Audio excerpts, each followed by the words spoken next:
Good evening, folks. This is The Weird Part, and I am your host, Vincent Treewell.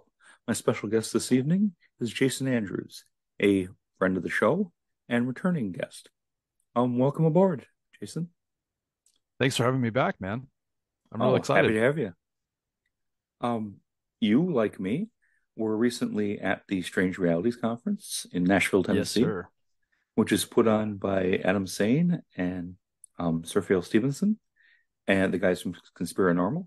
And I think we can agree was absolutely awesome. It's always a And great time. yes, yes, indeed. This is my second time getting there in person, and it won't be the last. Um, I have to preface by saying I saw all of the presentations, except maybe one because I just couldn't physically be there with travel and stuff. And everybody really did an excellent job. Um, Absolutely. any particular ones that struck you, like Oh man. as really kind of special? I think it's a three-way tie between Ren Collier, Yes, which yes. was really, really, really good. Just well thought out, well presented, very scholarly, sort of, but also down to earth. I think that Steven Snyder's was very informative. He packed a lot of information in the time he had, and I need to Agreed get around to completely. seeing if I can find the whole presentation because I know he got cut off on time. Um, and then, of course, Nathan Isaac always does a bang up job presenting whatever it is he's presenting, and his Hidden in the Herd presentation was very good. I couldn't agree more. That was one of the two I was going to mention. The Hidden in the Herd was mind blowing and was a totally different view than I'd ever Mm-hmm. even considered, that had ever entered my mind. Yeah, yeah. Ren was dead on with the way you described him. He can talk about the most esoteric, literally out of this world stuff and sound like he's an electrician describing how, wiring works. He's so down to earth and it's very calming. It makes subject matter that might be disturbing perfectly normal. And Yeah. he just has such a good vibe. It's really nice. And yeah, everything Recluse does is an information download. I mean, that guy Oh, yeah. must research like some people run marathons. Man. Um the one I was gonna add was Star Vance's hypnotherapy experience. And Right, right. I went to that and participated fully. And man, that was mind blowing. I Um, wasn't I wasn't able to make it for that. We just got out of the hotel late and oh yeah, got it was there. 9:30 was kind of Yeah, it early was kind of afternoon. early. Yeah, but it's wow.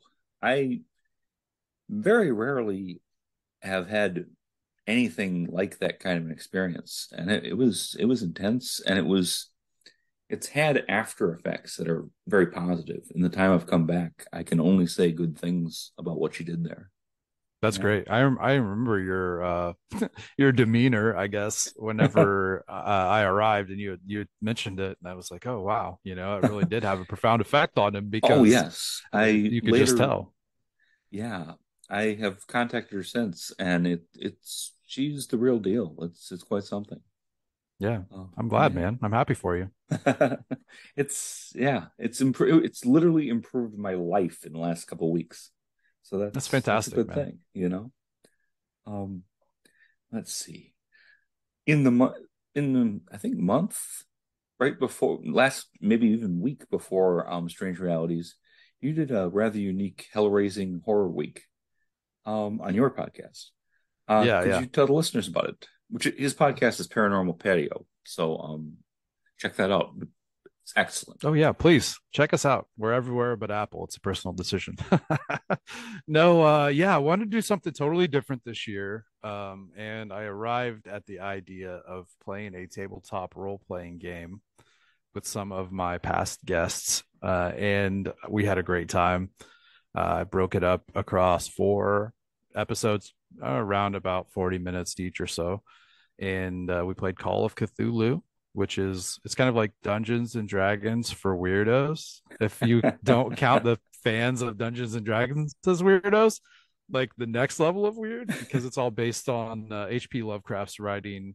Uh, I don't typically play games that rely on the Cthulhu mythos so much. I actually have written a lot of original stories. I'm planning on doing another one of these events next year when it warms up a little bit, um, with some of the same people. And yeah, I prefer to write my own, but this one was one that came across. It was actually sort of a play on Reservoir Dogs, and I thought, man, it would be a lot of fun. So I had Tobias Wayland of the Singular Fortean Society, Steve Berg from High Strangeness and several Yes. movies and television shows, who was also the MC at the Strange Realities Conference, which was great And who killed it as the MC there. Yes, every time. great job. And then Martin Shaw from I met Martin through Twitter, but he had a YouTube channel called Unexplained Scotland, where he would talk about a weird story from Scotland like every other week or so. And then he had decided he wasn't satisfied with the traction he was getting on YouTube and decided to write a book, which is terrific. Same principle, it's just in written form. But his personality it's so funny and charming and pleasant that it translates through his writing as well. And I just ordered his second book, which came out, I believe, earlier this week. I don't have it yet, but it should be here by next week. I'm sure when you're Which talking strange stories in Scotland, you're not going to run out of material quick. Oh no, he expanded. I think in the second book he's expanded to just some of his favorite weird stories from all over. So I do have the first chapter he sent to me months ago, and I love his style so much. We have so much in common. Like if we didn't live all these miles and an ocean apart, I think we'd probably be hanging out all the time. I've been accused of being a fanboy for him, and I will admit I absolutely am. I love Martin Shaw. He's awesome. So Nothing wrong with that. make sure you look him up on Instagram. His Instagram handle is I turned into a Martin, and Into a Martin. Okay. he's big into all the stuff that I'm into, and it worked Mhm. out that we came across each other on Twitter and hit it off. We've been friends ever since. That's the beauty of the internet. And Yeah, everybody points out the downsides and social media and the terrible things. And sure, there's plenty. But if you use it right, you can meet people you would never meet in day-to-day life and become absolutely. friends and become real friends, and Hmm. sometimes do stuff in real life. And even if you only ever see each other virtually, you're still friends, and you Sure. still talk and stuff. And it can be a really good thing. And for those who have limited ability to travel, it can be a godsend. Because if Yeah. you're in a lot of places, I'd say most places, unless there's a UFO club that meets the library or something, it's hard to find people that don't think that you're completely nuts and it may affect your career and stuff, Yeah. and that are going to vibe with you and really get what you're talking about. This is it's been really used properly. It's great, Yeah. and that Absolutely. well, I know you, and I Yeah. know dozens of other people that I wouldn't know otherwise, and I wouldn't be in Nashville, Tennessee otherwise. And some of the people are in other countries, and you can hang out, and it's really Hmm. cool. Yeah. Yeah. Prime example. I flew my buddy Adam Towle and my good friend Adam Towle, who I met at the Strange Realities conference in person finally after being friends with him for 4 years. Oh He wow, that was your was first time meeting him too. Yeah, yeah. Oh my God, I thought you guys I thought he lived. Well, no, I guess I didn't. He lives in He's in Utah and I live Utah. in Yeah. Illinois. So but this is a funny story and I always get a good chuckle at it to tell it. So he had just started a YouTube channel shortly after I started my podcast, and it's called The Paranormal Polynesian. And he travels around, goes to weird places, and films himself eating and hanging out and exploring and all that good stuff. But when I was getting ready to do the first hair raising horror week, like back in October 4 years ago, It would have probably been September when I started booking guests for it. Uh, he reached out to me on, it was probably also on Twitter. I don't even use Twitter anymore. I'm losing opportunities. But anyway, I've so never, he yeah, been very no, active there. yeah.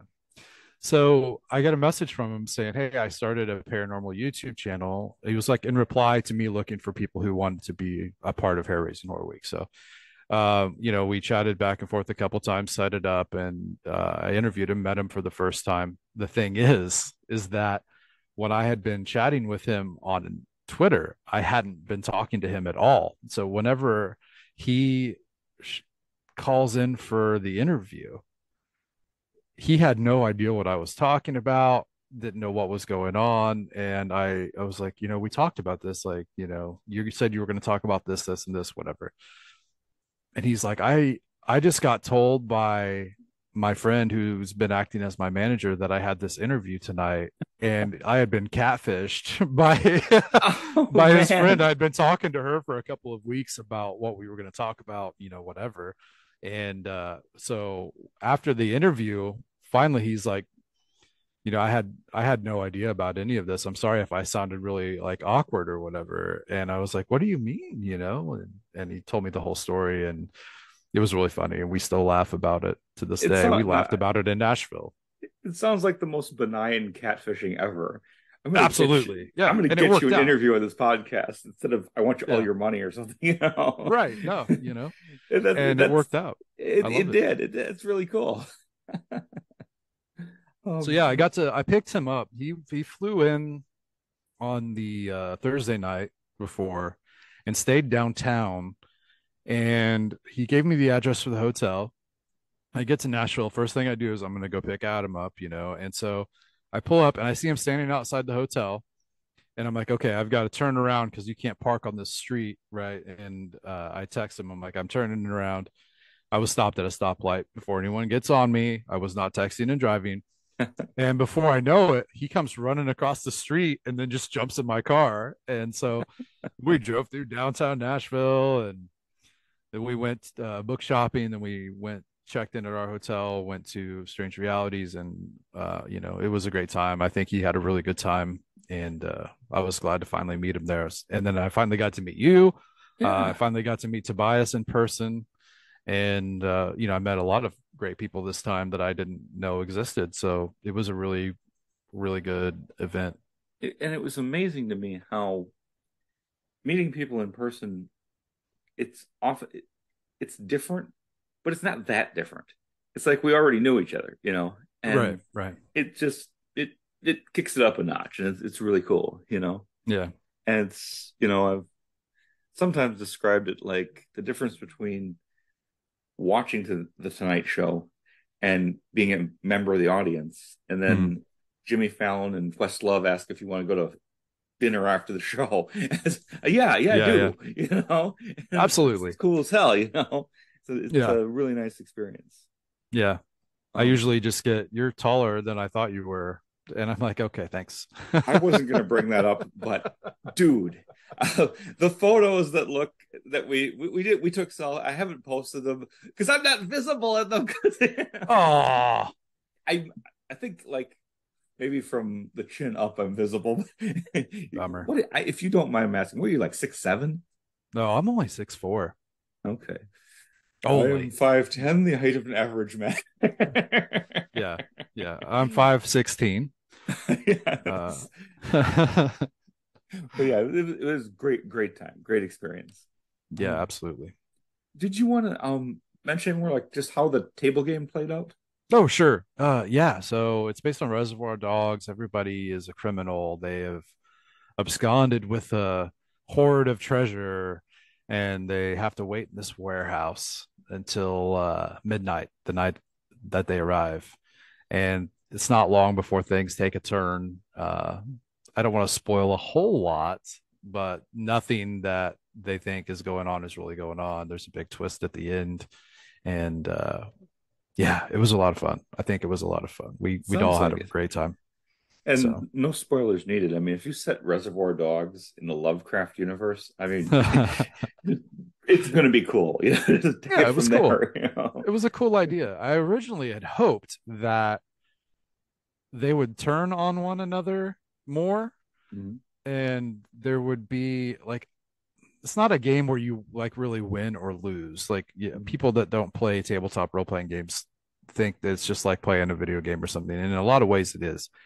But there's no like winner usually. Like everybody just tries to survive so they can play the next time or what have you. No one wins at Dungeons and Dragons. It's over and there's a winner. No, it's not how it works. And Call It's of an Cthulhu is, experience. yeah, Yeah. I Call of did some Cthulhu is the D&D in same high way. school. Yeah. Yeah, it's kind of, I more liken it to almost being in a totally improv play where the lines are made up as you go and the situations are pre-planned, but you don't know what they are as a player until they happen. And then the success or failure of every action that you try to do is determined by rolling dice, So even if you have a plan and you know what you want to do, the dice may not accept that plan and you may fail. Anyway, I'd hope there'd be a clear-cut winner, and my original idea was to have like a giveaway, like everybody who is subscribed or who's on Patreon or who's watching the premiere, whatever, I'll put you in groups and we'll spin a wheel, and this group gets this player and this group gets this player, and at the end, if your player wins, then I'll spin a wheel for everybody in the group and you win a prize pack, some t-shirts and stickers and that type of thing. But they didn't turn on one another. So I didn't get that opportunity. And maybe on the next one. No, that sounds like a fascinating concept, though. It gives you somebody to root for, and it, makes Yeah, it. that was the idea. Yeah, that's cool. That's really cool. Um, Speaking, we were just mentioning where you're from. You're from an area called Little Egypt. Is that correct?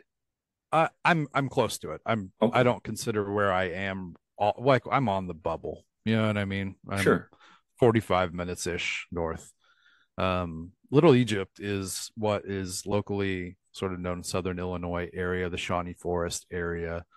Um, there's neat little town names like Cairo down there. It really is sort of a play on Egypt because of the rivers and the layout of the land where things have sort of popped up over time. There's not much there anymore, unfortunately, when the river industry sort of, no pun intended, dried up. um I the I get your yeah meaning. The traffic the on the economy rivers. Yes, washed yes. away. And yeah, it's really not a great place. The towns aren't real great anymore. I mean, they all have their little charms. Mostly Cairo is kind of a dangerous place really anymore. um but the forest areas, it's a national forest, the Shawnee National Forest. Beautiful. The geology there is different than everywhere else in the state, and it feels like you're in another country. Huge rock formations, like you would imagine finding, in South America. Waterfalls, just way more like around me, right? Like not right now, but most of the time it's just corn. It's flat and there's corn, but you go down there and there's these giant rocks and just beautiful. Is Little Egypt in the like northwestern corner of Illinois? No, it's the whole like bottom third of the state. Oh, it's the bottom of, okay, the Yeah, southern yeah. part. Okay, because Mm-hmm. it sounds like the driftless region in Wisconsin, which also Mm, extends into Minnesota and part of Iowa and part of Illinois. mm. And it's similar from being different, totally different from the state, having a lot of little like ghost towns that Yeah. used to be thriving communities, and like the forest has almost taken them back. Yep, that's And exactly how it is. wow, that's an interesting phenomenon. And Yeah. both are places where a lot of strange things happen, much Oh, more so than, absolutely. yeah, they're kind of, I cut to the chase, they're window areas. I mean, in the Keel sense. I had last Yes. season on my show, I had talked with Sarah and AJ about this book called Weird Egypt: The Case for Supernatural Geology, a guide to the weird, the strange, and the supernatural in Southern Illinois by a man named Jim Young. This is the rarest book that I own. and it has no business being that rare. It's not like it's coveted by millions of people or anything like Not that. Most 300 people years don't even old, know it and exists. yeah. No, no, it was in the last 20 years. I think 2009 is when Okay. the second edition came out, which is what I have. The first edition was 2006. I think he passed away in 2008, and his wife put out a second printing, which is where this came from. He's from the area. He's from a little town called Carbondale. Well, it's not little. Oh, It's oh, Carbondale, it's yeah. fairly good size college town. Um, it's on the more so almost middle of the road of what I would consider Little Egypt, and it's just a a wonderful book about all the strange things that happened down there. They broke up into the counties, which is convenient for researching. He Yes. was he was a writer and really well versed in geology, and he had a lot of people that were professors at uh, SIU, Southern Illinois University, Carbondale, that he had good friendships with and helped him like figure things out. There's a lot in here about tectonic strain theory, or where a lot of these weird things seem to manifest in regions of high seismic activity. And I know for a fact that I think it's changed Sarah and AJ's perspective on a lot of things, and it's definitely been sort of eye opening to me too, because he points it out like, here's something weird that happened, and this is by this fault line. Hmm. And then Very there may interesting. be there may be another story where it's like, this is a weird place and it's not by a fault line, but it's weird anyway. Uh-huh. So it's a really interesting book. I wish I could tell you to go pick one up for everyone listening at home, but good luck. It took me I like was, 2 years to get a copy. So yeah, I was going to ask for a link, and then it dawned on me, no, it's really hard to find. So yeah, yeah, just I if you what I did can, was that'd be, yeah. I put a thing on Amazon so that if one came up, it would send me a message, and then it came up at like 2:30 in the morning on like a Thursday or something. And I woke up, and it was actually really weird because I had had a message on Facebook chat from Sarah or AJ, one of the two. And I also had that notification from Amazon, and I was like, oh, there's another copy. Like, there's another copy that's out there. And so I went on Amazon first and ordered the book. And then I came back to the message from, I think it was from Sarah, and it wasn't even about the book, but that message was what woke me up. So it was like, it was just kind of meant to be. Like, she knew I was looking for one.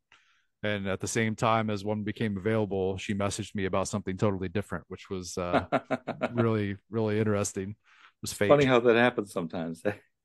Yeah. Um, Speaking of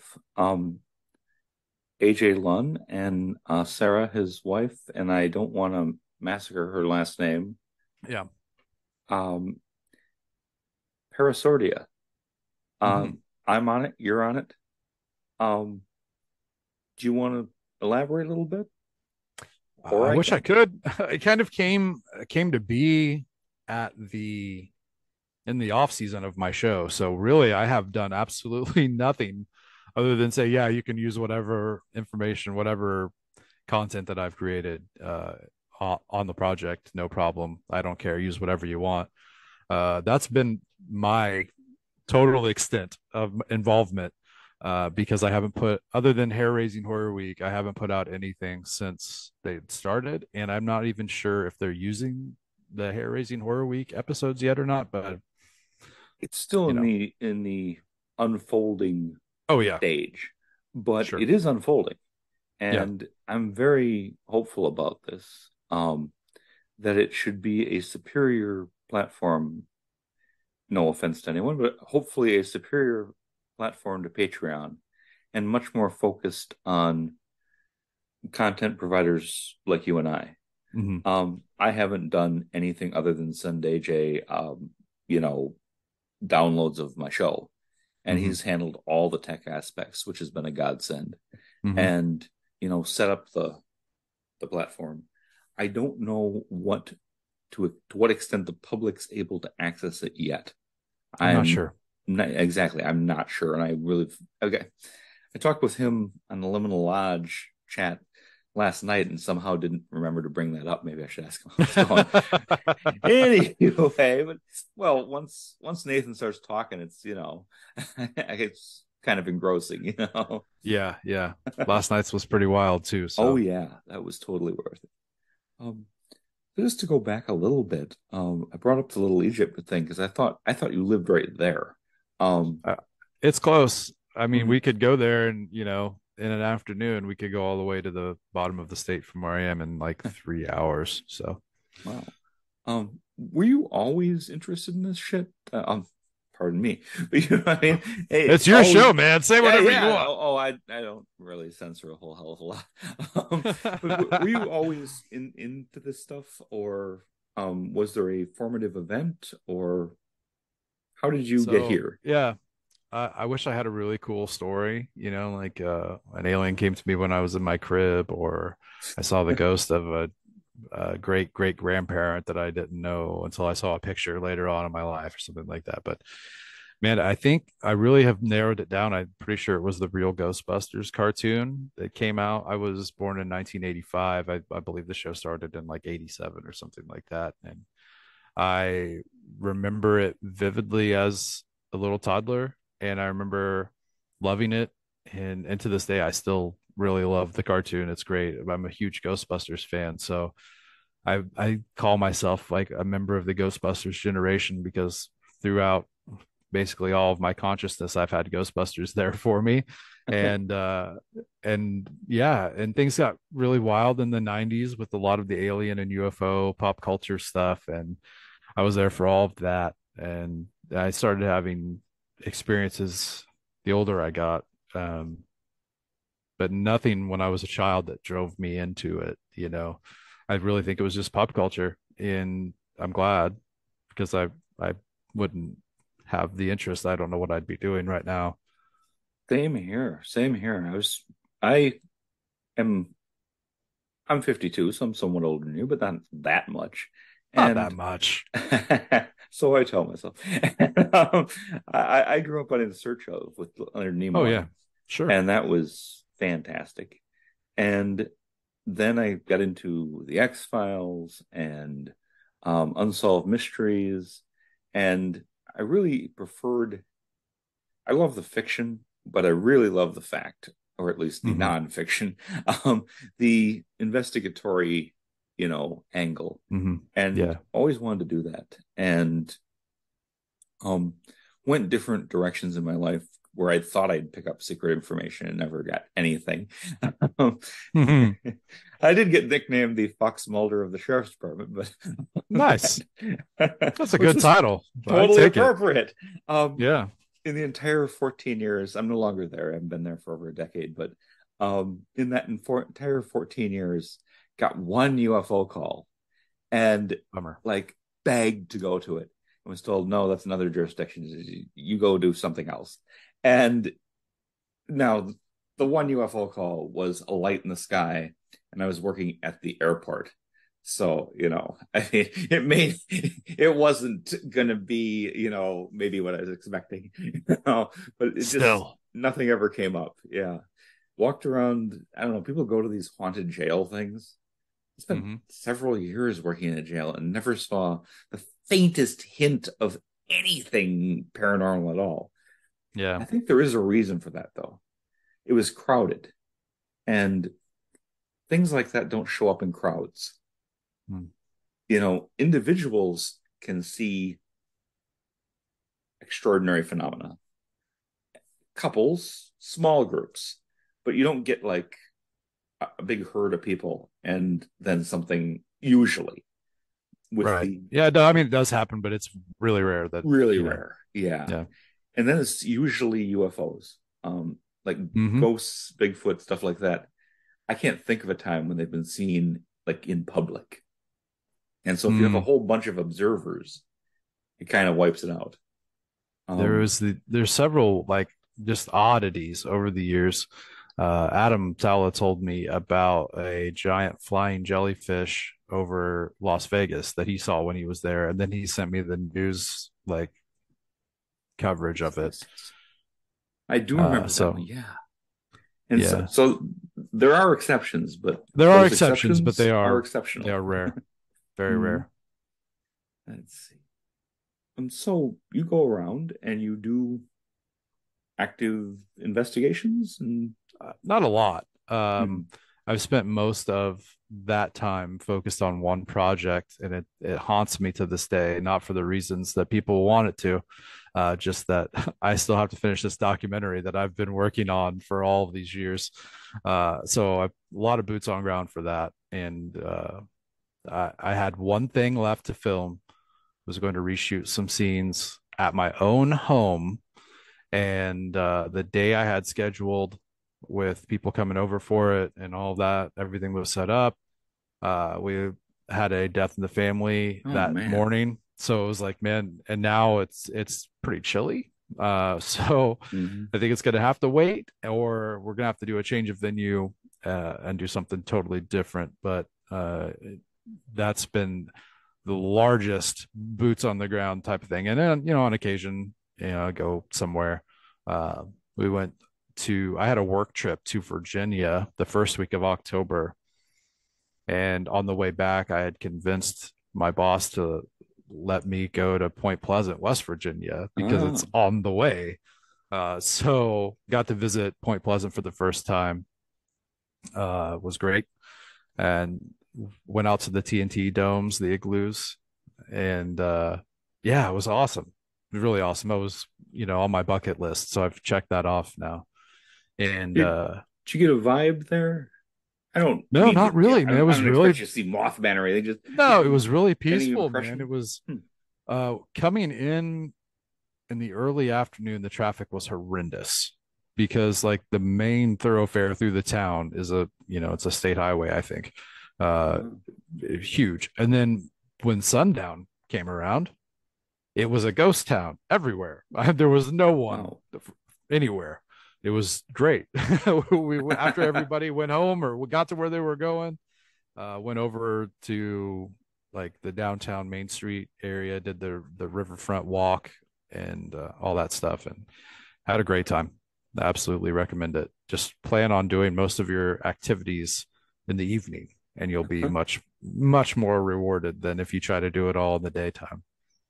Of course, the limiting factor may be how many people want to go to the TNT district after dark. Oh, that's fair. There were a couple of cars out there, but it's such a vast area that um, we never saw any other people. We just saw other Oh, vehicles. So wow. yeah, we went. I have I to say think I that went into 6 or 7 of the igloos while I was there. So that's pretty bold. oh yeah. It's and I'll be honest, my concern wouldn't be walking into the igloo with a flashlight. Um, Oh, I didn't have a the flashlight, man. oh, you just walked in. Yes, in the dark. Well, if I'm not worried about the Mothman's red eyes showing up, I'm worried about somebody hitting up a meth pipe Oh and yeah. I'm interrupting them.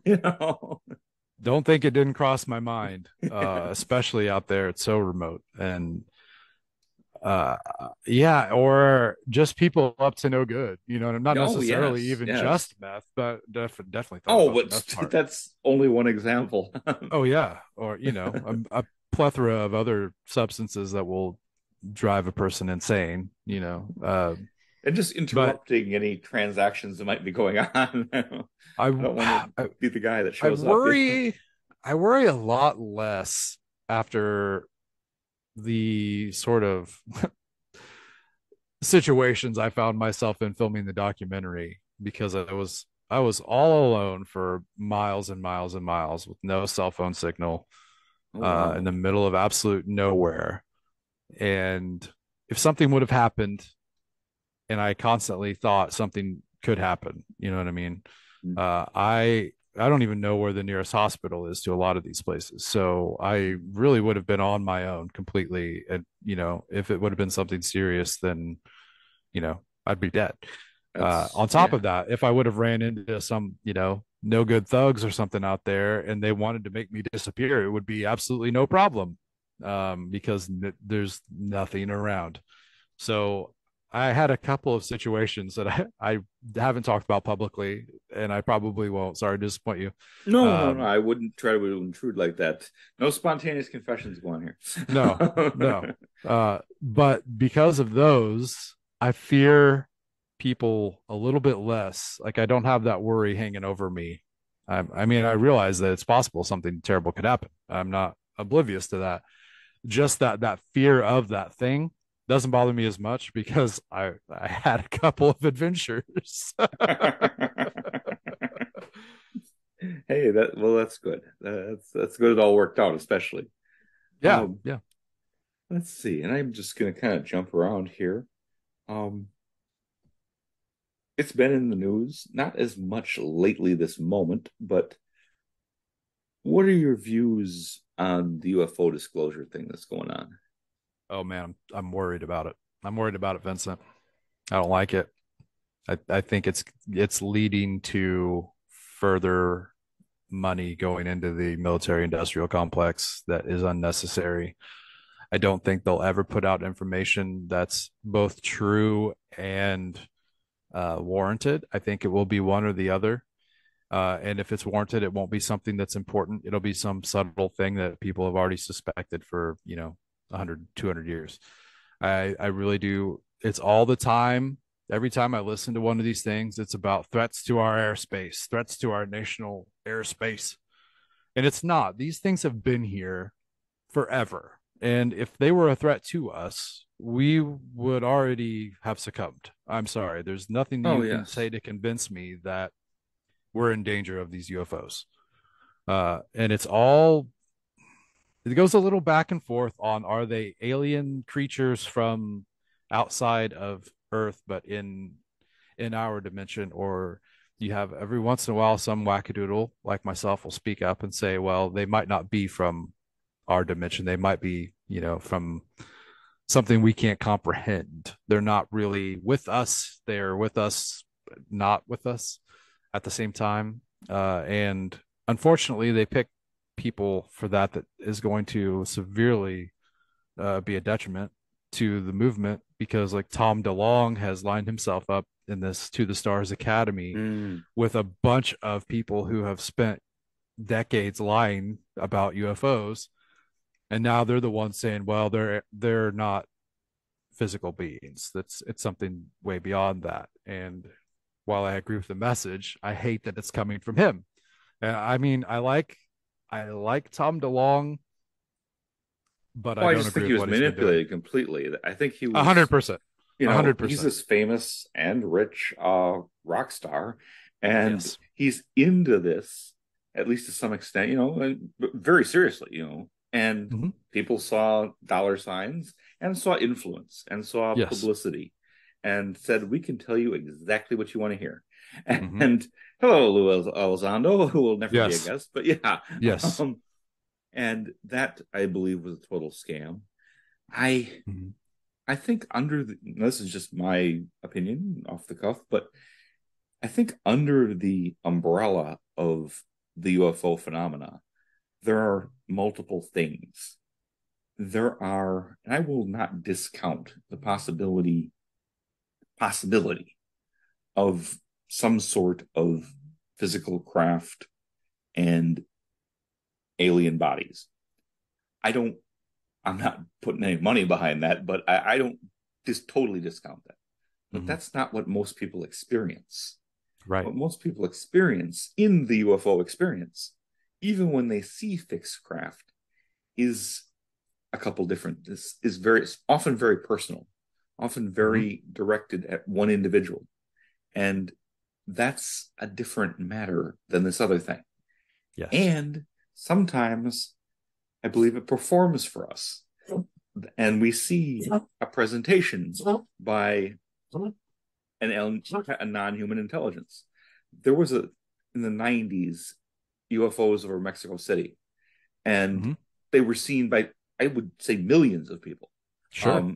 at least hundreds of thousands, and they were openly filmed. And you can see them, and I don't believe that was our or any other country's air force just strutting its stuff for the Mexicans. I don't think that's No. what happened, No. but it was somebody's presentation that Hmm. was meant to be seen. Sure. And other times, I think they are accidentally seen. And you have those one-offs where somebody's going by and what the hell is that? And it's like a fixed craft. Um, I think there's several things under the UFO umbrella, and there's so much manipulation. I have not given up hope that the elected officials, and maybe it's because of the caliber of some of these people that are senior and very prominent leaders in their parties, both parties, have demanded answers. I can't totally write off that they might force the military to tell what it knows, but and I know people have yes, it has been said repeatedly. It's been dangled several times since the 40s. But did you ever watch the show Millennium? Does that ring any bells? A I spinoff of the haven't. X Files? I might have talked to you about this. I talked to Okay. someone about this, and I still haven't Okay. watched it yet. It's a good show. I love it. I was there at the right time and saw every episode, have it all on DVD. Um, oh God, that guy. I'm trying to remember the main character's name, Frank Black, but he's played by the old guy that was in Alien versus Predator. That's yes, that guy, Okay. Okay. and he's a member of a secret organization called the Millennium Group that solves crimes. And in the first season, they look to be one thing, but by the third season, they're something totally different. Hmm. And in that group, I'm getting to something here other than just rap. There's a point. In the Millennium Group, there's a there's two factions: the Owls and the Roosters. The Roosters think a big change is happening in the world, and we need to tell the people everything. We need to put the truth out there. And the Owls feel no, it's still midnight. Just need to know. The people don't need to know anything right now. I think there's an owls and roosters thing going on Mm. within the military industrial complex. And it may be kind of a struggle between the Navy and the Air Force, and maybe even smaller factions within factions.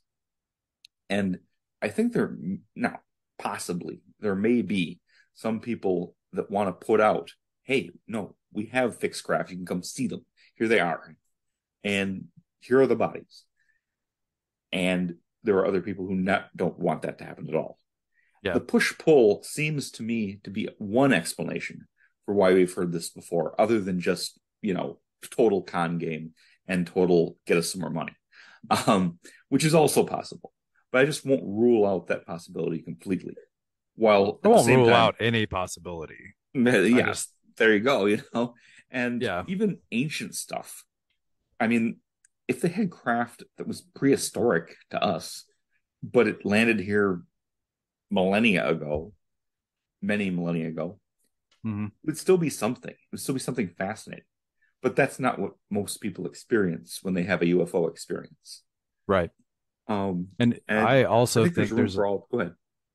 I think that there is a very likely possibility that if they were to disclose that these things have been here for way longer than what we have a conception of history for, that it will upset a lot of the major religions of the world who will then fight back and say, well, this discredits everything that we've been talking about for hundreds of years. And then we have a battle there because the government doesn't want to fight religion. And it's not just the US government. There's a lot of governments that are in that position. And I think that would inhibit them from being able to disclose, well, yeah, we found this craft, but we've been able to date it back to before dinosaurs existed or whatever. And on top of that, it may have come from the primary civilization that existed here on this planet before everything that we've been teaching you is true. And it would upset a lot of things, and I hold out hope for that possibility that we're not the first greatest civilization. You know what I mean? Oh, I think it, absolutely. I think it would be terrific to find proof that we haven't been riding as high as we think we have. If You this is know, the apex, good lord. I know, just people sitting around talking on computers to each other. Meanwhile, No, people this are is the best starving. part of the apex. Everything else is Yeah, worse. yeah, yeah. But I'm with you. I won't totally discount any possibility because the chances of anything happening are never zero. Mhm. Uh, you know, I don't, I'm pessimistic with our government. Oh yes, I mean exactly. Yeah. I don't expect miracles. The fact that some of the people, and particularly on the Democratic side, Charles Schumer from New York, who's the leader of the Senate majority, and Marco Rubio from Florida, who is, former and probably future presidential candidate. I mean, these are pretty serious people to be putting their name on "We demand to know the information" I and think it's all dog and mentioning, pony show. you know, I it just these are not. There's always some flake Congress people that got elected somehow and are interested in demanding answers, but these are leadership people, and That's why I think it's all part of the plan. There's especially Rubio. I just don't trust him. I don't I like him, and I wasn't don't trust him. I I'll wasn't call going him to out. I don't comment care. on either one of those guys, but yes, and you make a very good counterpoint that if it may be all just manipulation and Mm-hmm. keep the money coming Mm-hmm. and make sure there's plenty for all the wars that we are and could be involved in, Mm-hmm. and you know, I I get that too. We had I to guess announce the Space Force before we started talking about disclosing oh this stuff in yes, Congress. So that's really the backbone of my argument. yes, that's true too, and that's um we'll see how it plays out, Oh and yeah, absolutely. whatever else happens, it will be fascinating to see what goes down. You know, Mm. I just wanted to mention very briefly: have you ever had a UFO experience? Yeah, I've had three. I've No, had three. please. Do Yeah. you mind talking about it? Oh, sure. The first one, I was just driving down the local highway here, between two towns, not far from where I live now, and there's a tree line that's like, I don't know, 600 and some yards away from the road, and I see a light go up out of this tree line to the sky very fast. It was white, and then it was yellow, and then it was red, and then it was gone.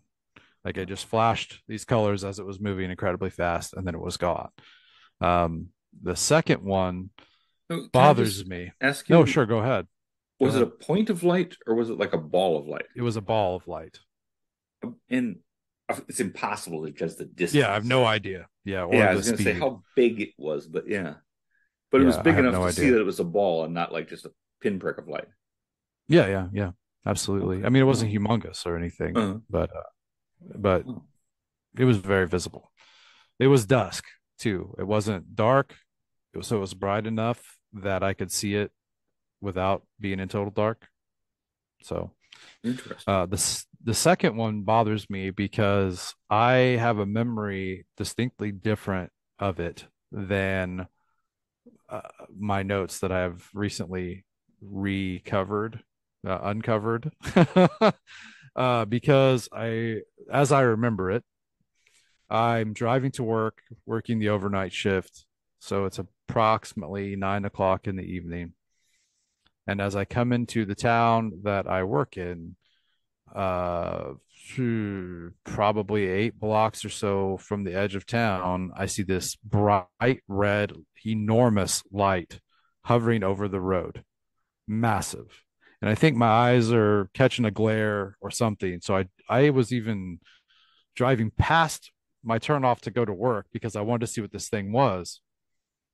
And as I got there, it was just gone. And it was like I didn't see it leave. I didn't really see it move, but it ceased to be there. And at some point, it was gone. And I do not recall that change happening from being here to not being here. Oh, So immediately turned around, went to work, sat in the parking lot, and that town has a ridiculous Facebook group where they all bash one another and complain about everything.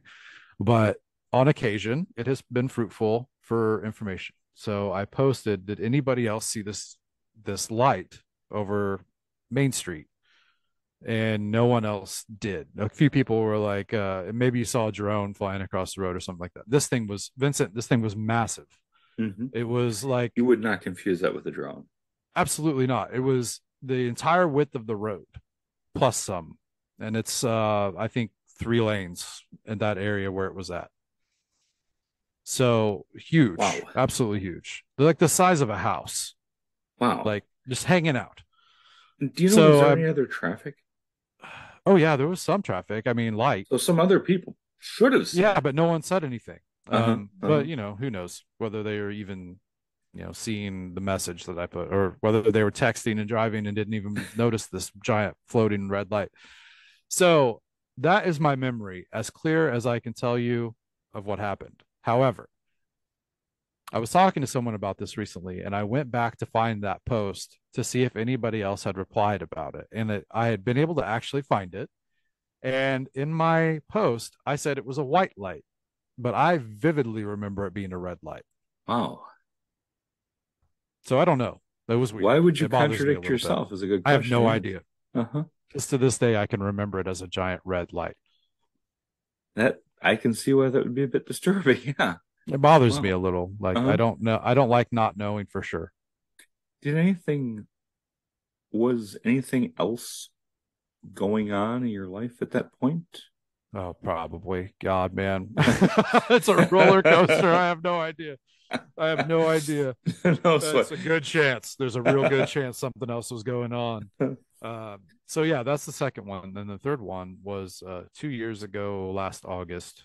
Uh, my friend Keith, who is now going to be my co-host for the new season of my podcast, he and I went out to this cemetery that has a reputation for having balls of light, free floating balls of light that are visible to the naked eye, and also apparently there is a large female Bigfoot in the area, locally known as the she ape, according to one report that I uncovered online. It's Wow. really Okay. close to my house, and so For I had never heard of discovery. this place. Yeah, yeah, it's like, well, I mean, 25 minutes, probably 20. So I was like, Keith told me about it, and he said those balls of light are real. I'm friends with a lot of people who said that they have seen them, the people that I believe. And I was like, well, I've never even heard of this. We should go. So yeah, it was an August afternoon, evening. We decided to go out there. We were out there for several hours, but the first this I'm going to expand on just the UFO. Like, there's more that happened in this one event that it sounds crazy, and I wouldn't believe it if someone else told me, but it's what really happened. I So, ask her, don't hold back, Matt. I mean, as much as you feel comfortable with, let it oh rip, yeah. man. This is the weird part. So we get there, and in the very back of the cemetery, there's a black ring of fungus that is approximately 8 feet in diameter, almost a perfect circle, but not quite. And immediately I'm like, oh, that's a fucking fairy ring, Keith. Like, what's going on here? So I did a little candle magic ceremony inside of this circle because I'm like, I can't not. It has presented itself to me. I have to do this. And so we did that. Nothing happened. This was still daylight, or almost dusk. It was getting close. So being in August here where I live, it was probably like 8:30, 9 o'clock or so. When it started to get dark, we got the audio recorder out. We had a couple of other tools that I just grabbed and took out there on a whim, not knowing what I was getting myself into. I'm not really a ghost guy. Haunted cemeteries are not typically my thing. I think we've talked about this before. Yes, Um, yes. but being as there was also a Bigfoot story about this place, it was close to a Bigfoot encounter that Keith himself had had Oh, wow. about 5 miles away. And the balls of light thing. I was like, well, yeah, I'm on Oh, board. yeah, So you I, got to have that. right. Absolutely. That's the And you got type of to, thing and I you will have a go fairy to. ring. So, I mean, Yeah, which was unexpected, we're a pleasant checking, surprise. we're checking all the boxes. Yeah. So as darkness rolled around, we started hearing these crashes in the woods that surrounds the cemetery, between the cemetery and a river. And they were big. They were big noises. It sounded like what I would imagine an elephant falling out of a tree would sound like. They were huge. But we couldn't see any disturbance. Like it was dark at this point, we had one flashlight, and we were like, that's really unsettling. And Keith, who had had a Bigfoot encounter, a very close Bigfoot encounter, was visibly shaken, Oh visibly yeah. shaken.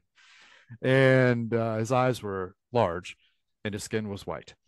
And we hung out there and listened and listened and listened. And I just happened to glance out to the other end of the cemetery where my car is parked. And I say cemetery, this is like in the middle of nowhere. There's not a parking lot, it's on a dirt road. There's a like a maybe what you would consider one parking space, and it's really just the entrance to the cemetery, like the overhead gate and everything. So I look down at my car and I see this yellow ball of light along the road, just slowly bouncing, maybe a span of a foot and a half up and down, moving towards my car. And I immediately thought, Keith, someone is going in my car. And we're about 150 yards away or so. Like, we got to get to my car. It looked like someone had a really old, cheap flashlight and it was pointed at us, but they were moving sideways. And so we sprinted to my car. And before we got there, the light was gone. Hmm. Got down to the car, looked down the road, no one around. If someone would have hid off of the road to the side, we would have heard, because the brush and the trees and everything, like there was no hiding out there. Uh, so this is when I started to kind of realize that something wants us to get away from that side of the cemetery. It's like the big sounds are trying to scare us, maybe to run us off, and then there's a light moving towards my car that's going to pull us away. So I told Keith, I said, we have Oh. to go back. We absolutely have to go back to that other end. I'm like, I don't feel like this night's over. And we get down there, and then we start hearing this really heavy breathing in the tree line, like around, like just on the edge of the cemetery. We couldn't see anything, but it was just a really deep, big breathing. Not threatening so much, but it was interesting, especially considering the Bigfoot stories. Um, as this is happening, Keith is becoming more and more shaken. And I decide, let's just pivot. And we're in a cemetery that has ghost stories about it. I will play Hell on the Wabash, a Civil War song, being as we live really close to the Wabash River. There are Civil War graves in the cemetery. Let's pivot. Let's just do a ghost thing for a minute. And I play it on my phone, and we have an audio recorder going. And we're listening to the song, looking around, not noticing anything. And then all of a sudden, there's a UFO in the sky. This white light, pure white, moving much faster than an airplane overhead from the edge of the direction of the cemetery that we're in towards the road again. So it's there's like the third thing that's like trying to draw our attention away from the sounds and the river and all this stuff. And I immediately switch my phone over to my flight traffic app that I have, because I always have it on my phone. If I see a light in the sky, I want to know if it's an airplane or not. And it every time but one, it has been, this being the time. And there were no planes in the area. There was one that was about 45, 50 miles away to the northwest, and it was coming the opposite direction as the one that we were visibly seeing. But as I'm looking at the map on my phone, Keith goes, "Oh, it flashed." And then less than a second later says, "Oh, it's gone." And I look up, and sure enough, it's gone. Oh. Uh, and should not have been able to fly out of our field of vision on a clear night that quickly. I have no other explanation for it. It's unidentified, and it was flying, and it was definitely some sort of object, because that's what it was. We saw it, with our naked eye. Oh Uh, yes. didn't think And to try to it record wasn't it just because it's caught up in the moment. a this is not just a dot of light. This is a object. It seemed to be bigger than a dot of light. I wouldn't if I it was high enough that I couldn't tell. Yeah, Like you I didn't cannot see, just a judge from shape. I just size. saw the light. Um, but I don't think it was like, I don't know what could have just shown a light up in the sky like that. It didn't flash until it disappeared.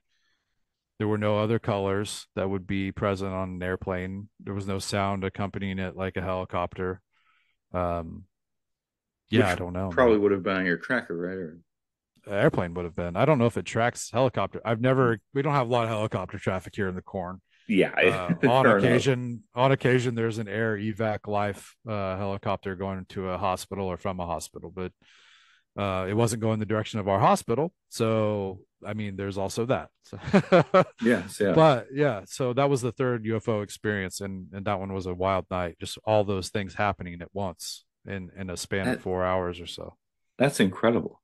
Yeah, And that reminds me right off of Joshua Cutchin's book, his most recent book, Ecology of Souls, and yeah, connecting UFOs and having something to do with the dead and maybe being somehow souls of the dead or vehicles of souls or something, something. yeah, There are many possibilities. yeah, But wow, that is really fascinating. yeah. And Um, I did have I had later on I went back with another friend of mine who is a flesh and blood Bigfooter. Doesn't really care about anything else paranormal or occult or esoteric. Just he's an outdoors guy. He likes the idea that there might be Bigfoot, right? It was January and it had snowed. And I thought this is perfect because if there's any other sounds, the snow is going to kind of isolate and there won't be, no bugs or anything like that going off. And we went out there, had the recorder going, experienced absolutely nothing. And I got to tell you, I got home and I was a little disappointed. And I plugged the recorder in, started listening to the recorder, and there were a lot of weird things that happened that night. And I wow. won't cover them all here. Uh-huh. I do have an episode of my podcast that plays the audio from this recorder, and I believe it's called "My Most Recent Brush with High Strangeness" on Paranormal Patio. So look it up. I But will definitely have to. I will give the abridged ending of the story. There was a lot of whistling on this recorder, and not just like wind whistling or breathing whistling. It was melodic, and you can hear it. So it's like 1 o'clock in the morning. I'm sitting out here in my studio all alone, and I'm listening to this, and I'm like, oh wow, wow.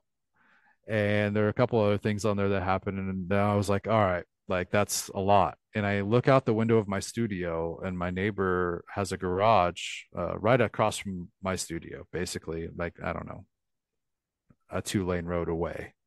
Uh, and I saw something like grayscale, black and white, old television footage. It looked like a little kid ran in front of his garage doors, and I was like, man, my mind is trying to make sense of all this, and it's Wow. too much right That's a now. lot to take in all at once. Yeah, I'm on overload, so I'm just going to lock this all up. I'll finish it tomorrow and I'll go inside. And so I'm locking the door of my studio, and I hear that whistling outside to the northeast of my property, which is there's like a backhoe operator who has a giant garage and like rock piles and things over there. And it was coming from over there, and I looked around. I didn't see a soul. And where I live in this little village in the middle of nowhere, and I am the youngest person here, youngest adult here. I think at 38 years old. Um, Everyone is in bed with the doors locked by 8:30. Is my point, and I'm generalizing, of course, Yes, yes. but I don't ever suspect to hear my neighbors outside at 1 o'clock in the morning, let alone whistling a tune. And so I looked around, did not see a soul. And that's why I got kind of creeped out because I'd been listening to whistling from the cemetery and then I'm hearing it outside. And I'm like, my brain just can't handle this. So I walk, my studio is on the other side of my garage. So like my garage is between my house and my studio. And I typically go through my garage to go back into the house. They're all separate buildings, but just it's a good path for me. So Yeah. um, I go through my garage and I open the back garage door and I hear the whistling now to the southeast in the woods. And I stopped in my tracks and I was like, I'm going to whistle back. So I whistled back Oh, boy. and it whistled back at me. And this went on for about 5 minutes. And I even recorded part of it and I was on an Instagram chat and it's gone. It's lost in time. Uh, but this went on for 5 minutes or so, and then I just said good night. I'm going to bed, and I went inside the house. Uh, for about 3 days, when I was outside at night, this happened, and then it just stopped. Never heard anything in the house, never saw anything other than the one little flash of what looked like a little kid running across the garage next door. Never felt threatened by it, but it was the night of the second visit to that place where all that weird stuff happened. So pretty That is wild. fascinating. And Yeah. just so we're clear, when you were in the cemetery physically, you didn't hear the whistling. Nope. Okay. But when you play the recording, you hear it, and then you hear it several Yeah. times. So the Wow. first time that it shows up, we heard my friend and I that were there, we heard what sounded like a coyote yelp, maybe, or maybe a dog. And you can even hear us talking about it on the recorder. I said, "What's that?" And he says, "I don't know. Maybe it was a coyote." But what we heard there was not melodic whistling Oh that is no, it present on was the total. recorder. You notice a total difference. Yeah. Yes. And I mean, we even said, yeah, it sounded like a coyote. And but when you're listening to it, it's not. It's a tune being whistled. And then that whistling happens multiple times. And then it says my name. So It says your name. yes, Okay. it did. I Hey, mean, the give recordings us are all there. I give didn't us the edit name them. of I the mean, episode again because I've got to hear this for yeah, myself. it's my most recent brush with high strangeness. And like I said, all of the recordings are there. I didn't really do a whole lot to them. Just kind of leveled them the way that I would level anything else, audio editing wise. I didn't add a bunch of filters or anything Oh like that. I no. just Mhm. isolated it as best as I could, and I play each one of them multiple times, so you get more than one chance of listening to it. But well, it was wild, absolutely wild, and it was so That weird that is. we didn't have anything happen to us while we were there. And that we didn't even feel like, you know, We just kind of went out and stood around for a while and then went yeah, home. yeah, in the snow and in the cold, like we had Uh-huh. our Carhartt bibs and jackets on, and it was cold and snowy, but nothing happened. And then I got home disappointed and started playing it, and sure enough, man, it Wow. was a wild night.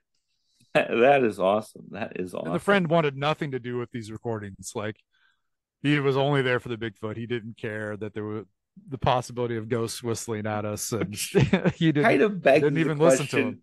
I won't get into trashing the flesh and blood stuff, but it does kind of beg the question, you know? Yeah, it's weird. It's And it's if too many different things in one spot. and if an enormous ape man could live some places, absolutely undiscovered could happen. But it can't live in southern Illinois, man. I mean, you're gonna find one. Somebody's gonna shoot one, capture one. Man, One's you would gonna get think. hit by a car. I mean, here especially, but when you get down to the Shawnee Forest, there's places I've been in the Shawnee Forest where if I didn't have a GPS, I wouldn't know where to go. I mean, it's really a different world down there. But definitely here where I am, about the middle of the state, it's yeah, I can't imagine. And yet somehow there's all these Bigfoot stories and And reports on BFRO about it in this area. oh yeah, and that's what pushes me into being a woo person with Bigfoot. That Mhm. you could have an undiscovered primate, and in fact, I believe that there may be at least one. Oh, sure. That I'm thinking of, especially the orang pendek, the Hmm. man of the forest, which allegedly lives in rural Indonesia, in Hmm. the deep in the rainforest. But even the native people almost never see it. Right. It'd be so remote you would never see it. Yeah. If you have all these reports, well, then you have so many of them that we'd have one. You know what I mean? You would It think. Yeah. seems like a paradox. Yeah. You Yeah. know, And we have a little bit more population than rural Indonesia. You know what I'm exactly. saying? We've had more people killed pretending to be Bigfoot than we have dead Bigfoots. So, what does that tell you? Where are you getting your statistics from, Vincent? I haven't came across many of those stories. Well, I can only think of two people that were killed. Well, that's Um, two more. That's two that, more than Bigfoot's. So yes, yeah, you're exactly. right. One was, but they were both guys dressed up in Bigfoot suits. Yeah, I And almost bought one this year. you are the wrong guy to wear a Bigfoot suit and Well, walk the around. idea was I would wear a T-shirt over it so they wouldn't think I was a real Bigfoot. But I'm not confident that it would have been a safe bet. But But yes, as far as my own UFO stuff, I've had one, and this is going to be the most underwhelming possible follow-up. um, Once, and people often start their statements by, and let me tell you, I wasn't drinking. Well, I was. Okay, I don't care. I'd had a few. I was, calling it a night, and I was making sure the doors were locked up. And it's my customary practice to open the door and just take a look at the front yard, make sure everything's okay. And I see a light in the sky that I believe, and I wouldn't even question this today, was probably the planet Venus. But circling around it is this little red light. And that makes no sense to me. What could do that? This was a point of light. This was like somebody had a laser pointer, but laser pointers don't work if there's nothing, no background. right. And it's like pushing, it's later at night. And I'm looking at what the hell is that? And it looks like a satellite, but satellites move east to west, they move across the sky. They don't circle other things. No. But this is several years ago, and my son was much younger, and he was still up, and he's like getting scared. And he's like, Dad, can we just say it was a satellite? And I said, yeah, it was a satellite. We're going to bed. And I just closed the door, locked it up. It was a satellite. Forget about it. Yep. Because I didn't want to frighten him. He was still a Yeah. child. I didn't want to frighten him. But I have no explanation for what the hell that could have been. I don't have And one for you either. yeah, I mean, I got nothing. It just didn't make any sense. I No. had one weird other thing that I can't call a UFO because there is an explanation, but it's just the explanation seems so unlikely that that's why I'm even mentioning it. One day I'm driving along in broad daylight, and it's a city street, but it's a 4-lane divided highway. Okay. And I'm driving, as it happens, past a cemetery, a very large cemetery, and I see a flock of geese flying overhead. And I'm eyes on the road. I'm running some errands, and I notice, gee, geese are usually graceful. They just kind of float along. You get a V of geese, and they're not seemingly. It's not effortful. They're just kind of glide along with the wind. Their wings hold them up. And these geese really Yeah. seem like they're pumping. They're really working to stay up. I'm like, these geese are like, what they got, counter winds or something? I look up. I think I was at a red light, and I look up at the geese, and they're not geese. They're at least a dozen drones. Oh, And wow. I went online and, you know, looked for, well, onto Reddit, which is a great source for almost nothing, but it Entertainment. sometimes can give you a lead to something. It absolutely has for me. And yeah, and asked, are there multiple drones? I said, oh no, yeah, dude, there's plenty. You can buy that. Yes, you can, but it's not cheap. And No. you know, what the hell? I never saw it again. Never saw it Mhm. before, never saw it again. And it just seems so weird. That is And weird. yeah, why would somebody do that?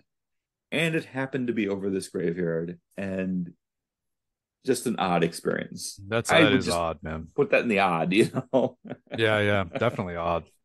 Oh, I wonder. I spent $18,000 to fly over the cemetery with 30 drones. Yeah, and it's like you could do that, but what's your motive? And Yeah. you don't seem to do it very often for the investment.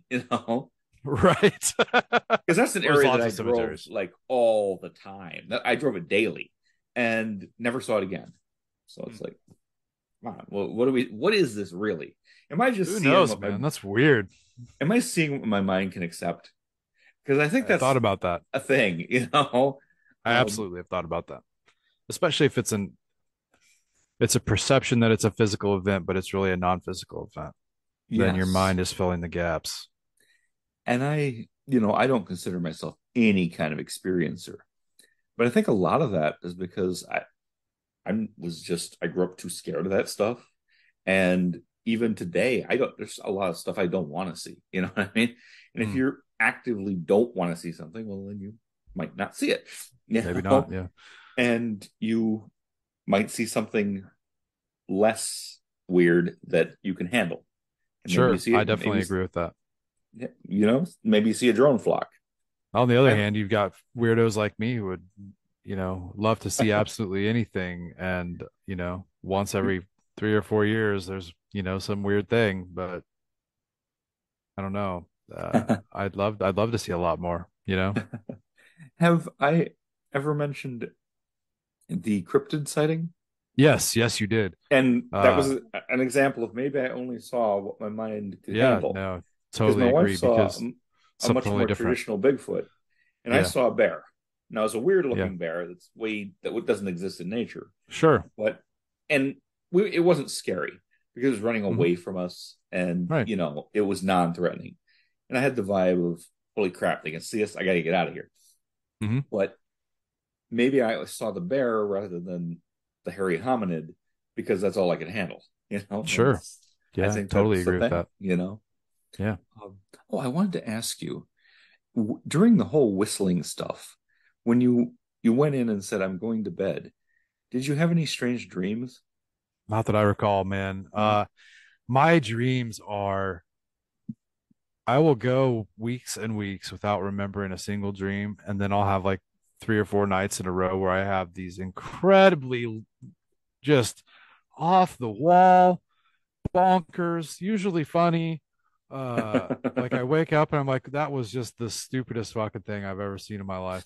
Um, you know, uh, and it'll be like 3 or 4 nights in a row and just incredibly detailed, and I'll remember a lot. But then I'll have another drought spell where I don't have any. And yeah, I've had all kinds of crazy dreams, absolutely crazy dreams. But That's not that night that I interesting. recall. Not during Huh. that period. Because That would have made sense. sometimes I believe that things will communicate with you more easily there than in waking life. Sure. I Sure. think that's the thing that happens. Um, the only time I have ever felt that I had real contact with a dead person was in a dream, and was an incredibly it's probably the most intense dream I've ever had. And this person had just died and had died violently, and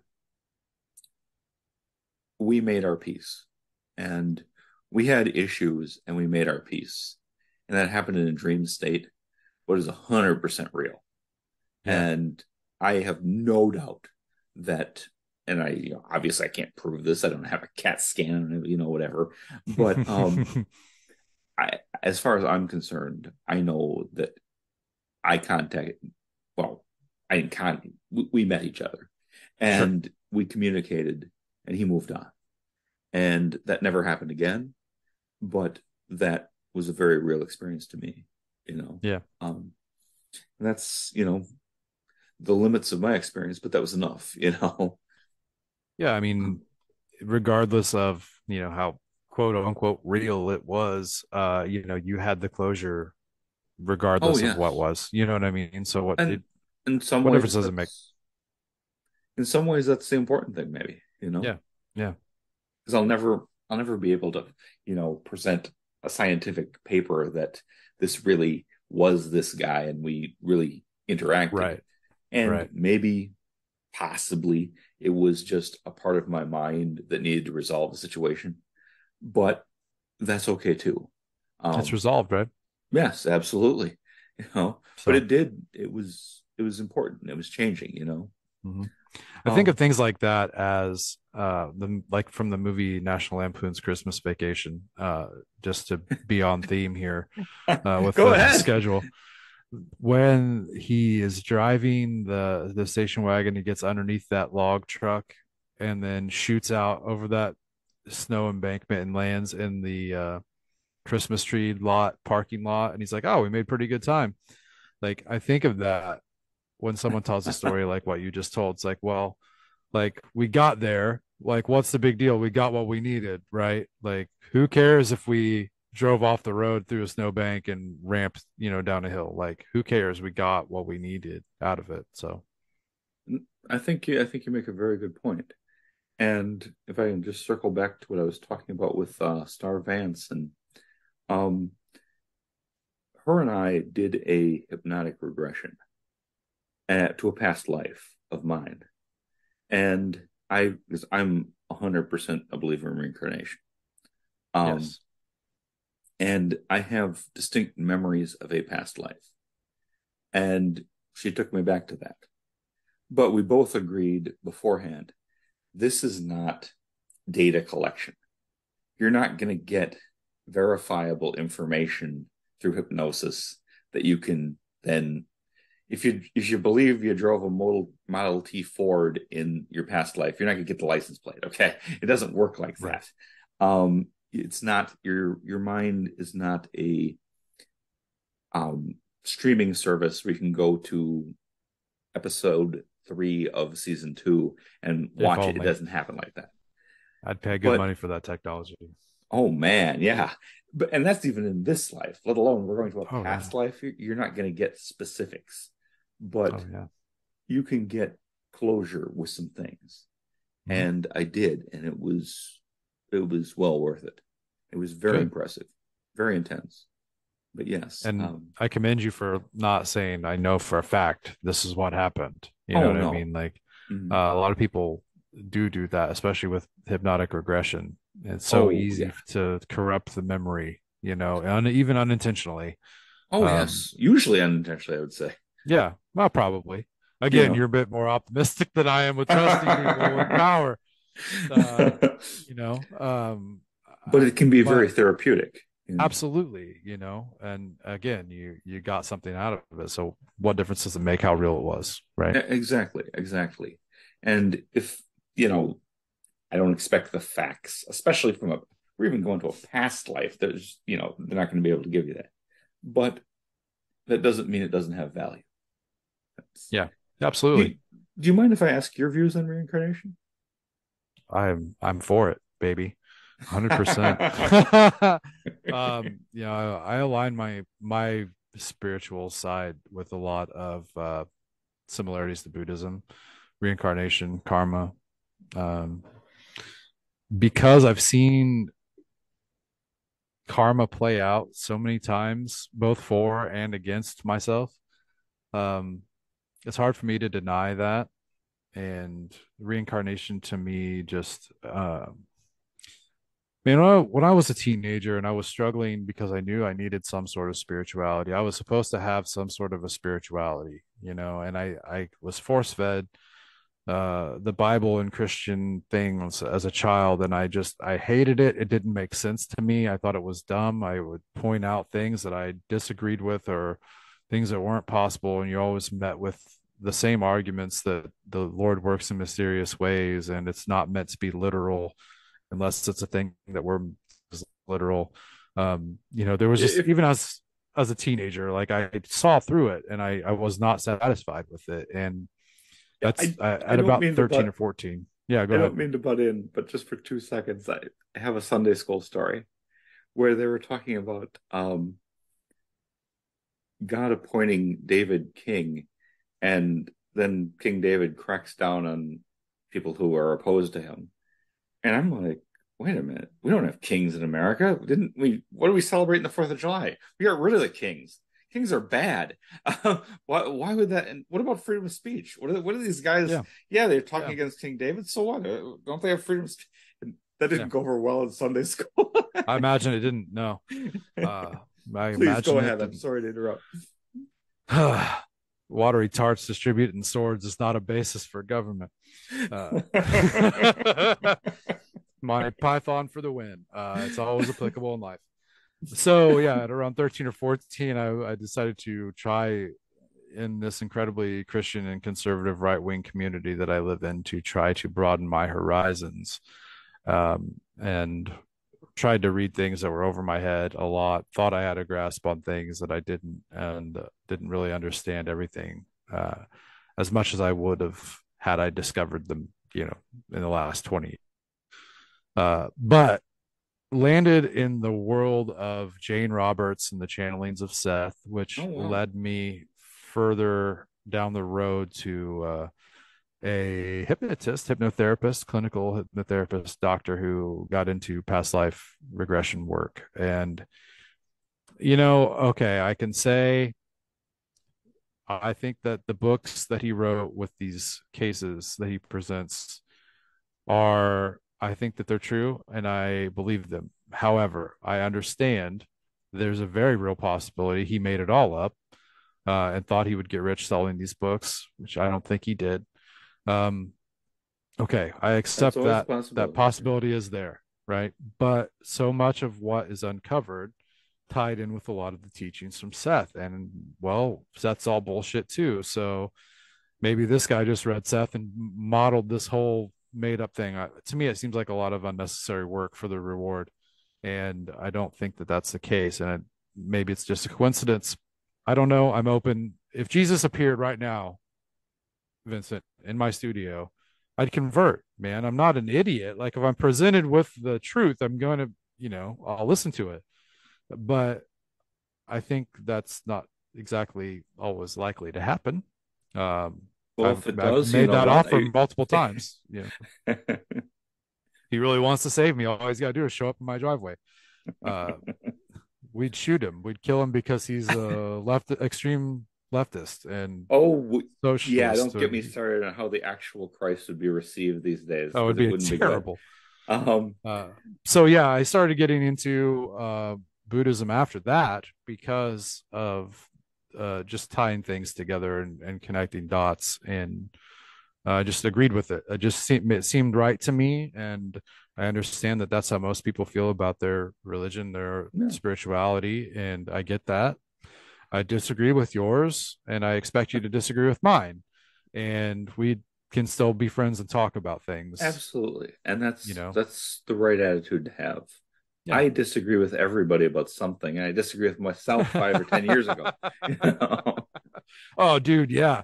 Man, me 10 years ago was a douche, but I'm all right now, I think. Absolutely. Um, do you have any specific past life stuff you'd care to talk about or not? Man, I wish I did. I actually, yeah. Hold on.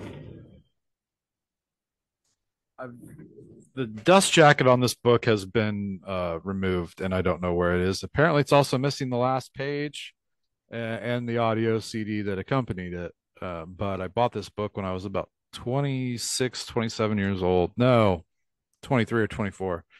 Um, and it's called Mirrors of Time by Brian Weiss. And that came with a CD that was a past life regression hypnosis session on CD, right?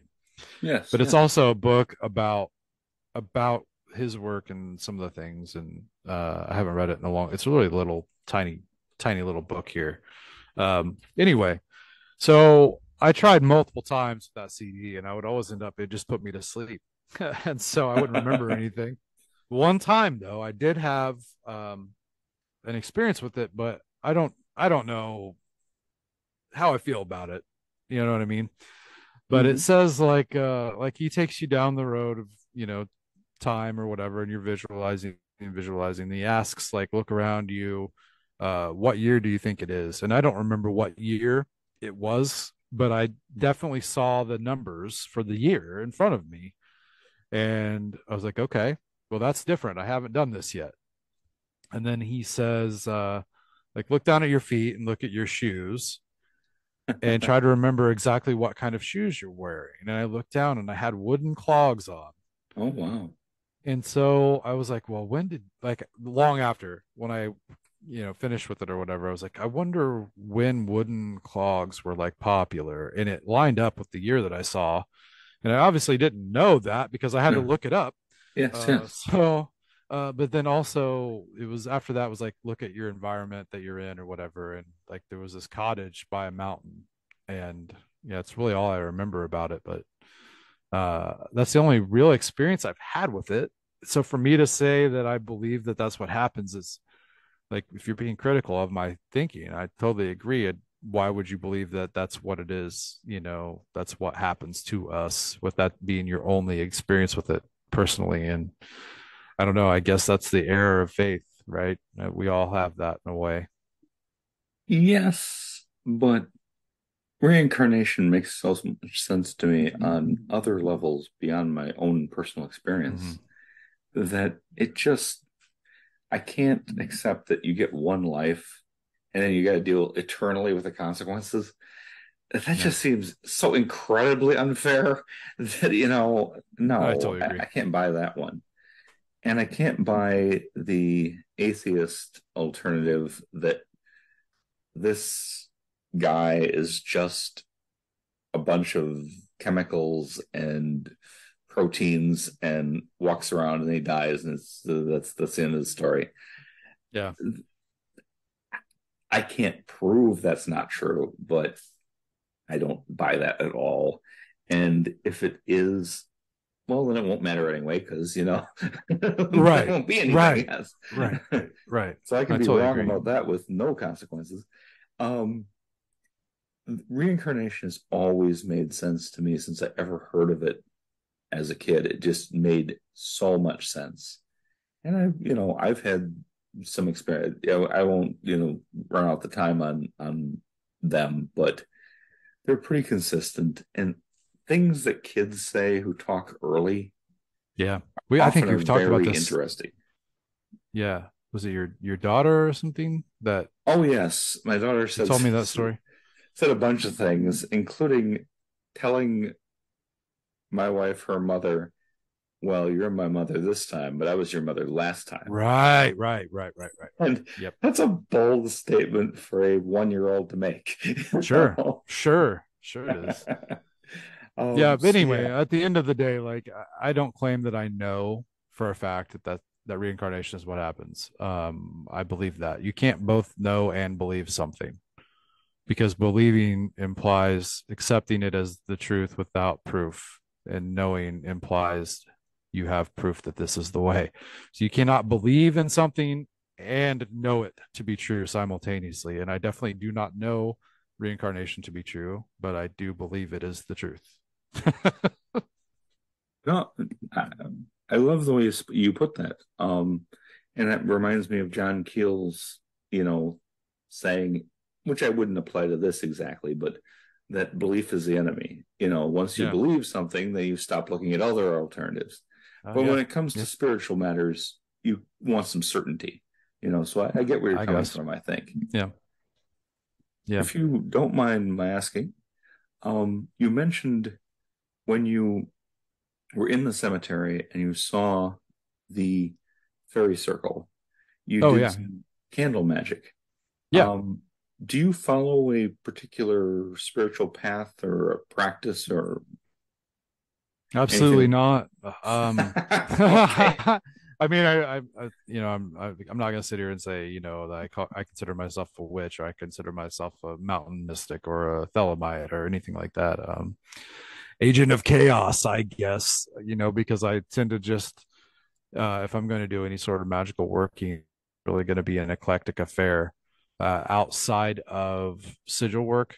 Um, I've done a lot of sigil work. Currently, I'm not doing anything. I haven't done anything in a while. Uh, I've just been kind of going with the flow. I think people get caught up in, I don't know, trying to micromanage their existence, and I think that's missing the point. You're trying to control every little aspect of your life through some means that seems like it's the quick fix or whatever, and it's either going to work, but it's going to blow up in your face, or it's going to work and you're not going to get out of it what you think, or it's not going to work at all because your intentions aren't there. Um, so on the occasion that I do a magical working, no, I don't follow any specific guidelines. I don't think that I'm going to get myself in trouble here. Was, well, I find a lot of these magical approaches really interesting. I do not believe that you need anything outside of your own mind to accomplish some magical feat. I don't think you need to be part of a group, a coven, or uh, a whatever they congress in. I don't think you need these big ritualistic ceremonies. I don't think you need these things. It's all in how your mind works with reality. What we're really talking about here is affecting the outcome of reality, right? We're not. You're not making something out of nothing or whatever. If you do a spell to win the lottery, right? Because money is going to solve all of your problems, then you have to play the lottery. You can't just magically win the lottery. And I think a lot of people want to win the lottery without buying a ticket. Like you have to buy the ticket, or there's absolutely zero chance that you're going to win the lottery, right? But I think also prayer is definitely a type of magic. You are asking for a change in reality, right? A protection of someone or someone to be healed or, whatever the case may be. I want to have a safe trip, you know. I don't know what people pray to. I haven't prayed in a really long time. Uh, but all of these things are magical things. And you don't need to be in a magical secret society to pray to someone. In fact, even the Bible says to pray all alone in your bedroom. You know what I mean? Don't be one of the people praying in the streets trying to get attention. You need to do it in private in your own time. And I think that's because if we're going to if I'm going to say part of the Bible is true, it's that it's all about your mind space and how well you can focus your intentions to create an observable change in reality. That is magic. And I think that's exactly what prayer is. I think you can, like, I've dabble in sigil magic, I dabble in candle magic, I dabble in a lot of different things, and I've toyed around with different forms of divination. I mean, you have to have just something to bring that focus and that awareness into a big enough light for yourself to see it, and get yourself in a mind space that you can make these changes that are well beyond your personal experience. I think anybody and everybody can do it, and I think we all do it all the time subconsciously, you know. I have been making a real effort not to interrupt you because you're saying everything that I believe. So I just figured I'd let you say it. I am not a part of any organization. I was right ready to sign on with the spiritualists. There was actually I a remember that. spiritualist church in West Allis, Wisconsin, and they've only been there for 100 years. But right when I was about to sign up, they closed permanently. Oh So man. that was not to be. But I don't really think you need the organization either. Now, some people greatly benefit from the organization. Agreed, I'll And, give you that. you know, um, it's interesting because all four of my grandparents I got to know, and they were all four every Sunday churchgoers. Mm-hmm. Two of them were pretty religious. Two of them were just there for the community Mm-hmm. because they were farmers and they didn't get to see other people all that much. And they made good friendships and things like that. And both of those are important. And some people really get a lot out of the community, really get a lot, and some people get really a lot out of ritual. It can Mm-hmm. be a good thing for some people. But do I Sure. think it's objectively necessary? No, not at all. Not Not at not all. a bit. That's my take. I mean, I'm not going to sit here and tell you everything I did and what I accomplished by doing it, but like I am living proof that you don't need to be in any type of congregation of any sort to accomplish that that act of changing reality, you know. And I didn't try to make myself, taller or slimmer or better looking or richer, but things that are What definitely taller part are succeeded? undeniable. Yeah, well, you know, I was always told when I was a kid that uh, all the short kids were the good kids because they were always getting their head patted, and all the tall kids were the bad kids because they kept getting their ass kicked. And so figure that one out, right? You're killing me, man.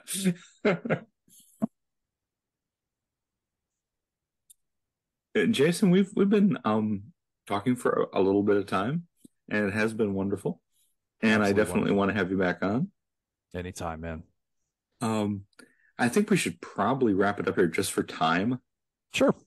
Well, first of all, let everybody know where they can find you, and tell the listeners anything else that you'd like them to know. Sure. I host Paranormal Patio.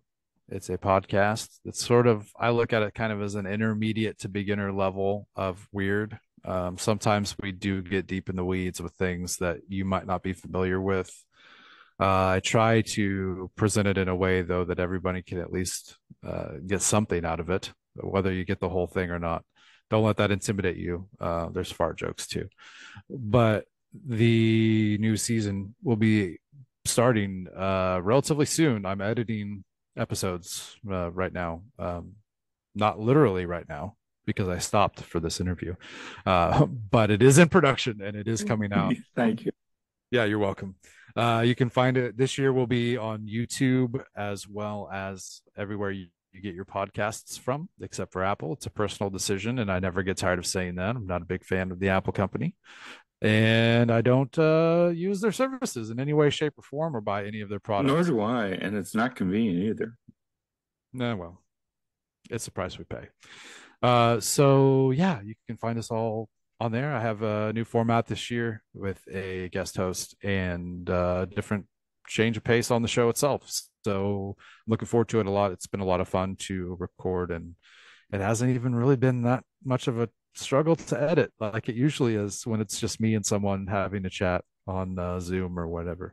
So yeah, find us everywhere, and we also have a Patreon if you're interested in that. I dropped the money down to almost nothing, I think, because I felt like I wasn't doing enough on there.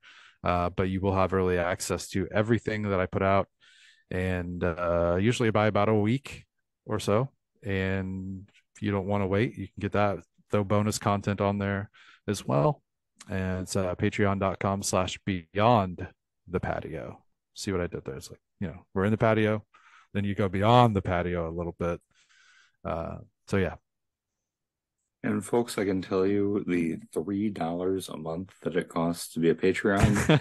Uh, you can't buy a Happy Meal for that. You can't you really you can buy can't. nothing for that. So it's well worth it. I'm one. You should be one. It's totally worth it. Thank you. Um, I appreciate that. and it totally sincerely meant. Um, I guess we'll wrap it up for here. This has been The Weird Part. I am your host, Vincent Triwo. My special guest has been Jason Andrews of Paranormal Patio. Thank you for listening, and good night.